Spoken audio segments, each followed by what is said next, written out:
Octavia Butler, an American author, better known for her science fiction work, said about friendship, "Sometimes being a friend means mastering the art of timing. There is a time for silence, a time to let go and allow people to hurl themselves into their own destiny, and a time to prepare to pick up the pieces when it's all over." True friendship has become a rare commodity, and when you have it, don't let anyone take it away. And so, once upon a time,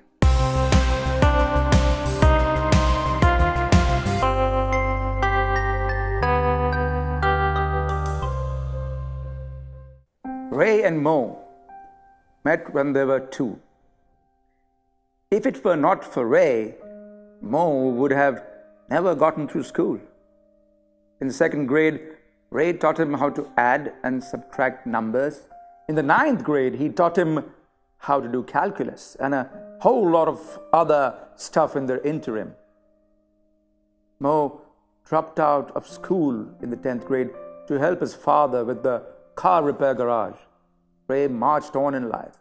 Literature beckoned Ray, and he decided to become a writer. Mo, in the meanwhile, serviced cars and made a meager living. Ray and Mo never lost touch, though. They continued to remain the best of friends.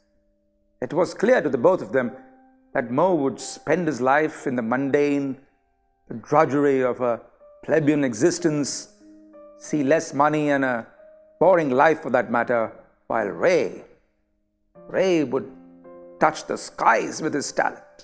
There was another aspect to the relationship: money. Mo was always out of money and Ray was always there for him. It started with some cash here and there, but as Ray became richer, Mo's needs became greater. He always needed money, and Ray never refused him money. Mo's marriage, mortgage of his house, medical bills, school fees for Mo's children, Ray paid for everything. But through the years, Mo's borrowing habit did not go down too well with Ray's family.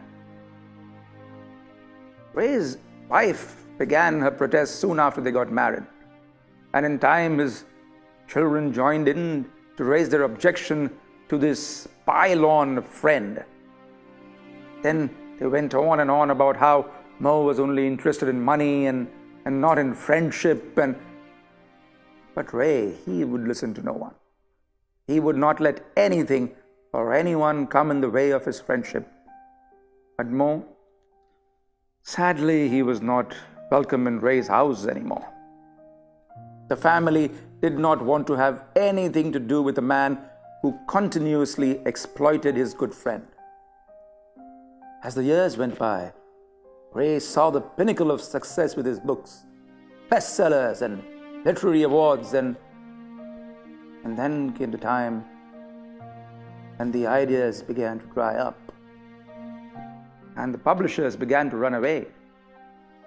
Ray turned depressive and uncommunicative. Then one day Mo came to see Ray again. He needed more money. This time it was for his wife's medical treatment. After being there for Mo's entire life, Ray had to finally hold his hands up. "I would give you, had I the money, but it's trying, Mo.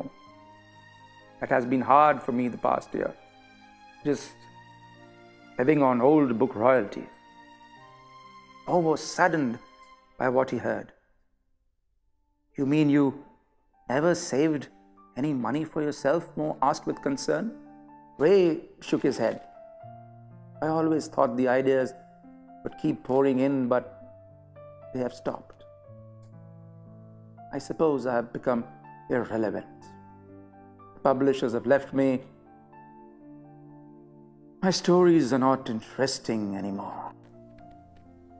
Mo stood up, walked to Ray and placed a key on the coffee table. "What is this key?" Ray frowned. Mo took a deep breath. I knew you were brilliant from the first day I met you in school. But I also knew that brilliant people often forgot that brilliance doesn't last forever.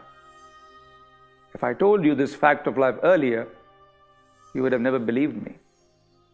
So I did what a friend should. Every penny I borrowed from you, I saved in industrial bonds in your name. That key is to the locker where the bonds lie. You own $4.5 million in bonds.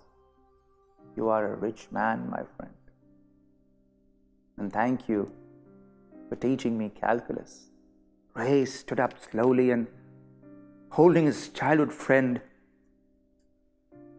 sobbed like a child.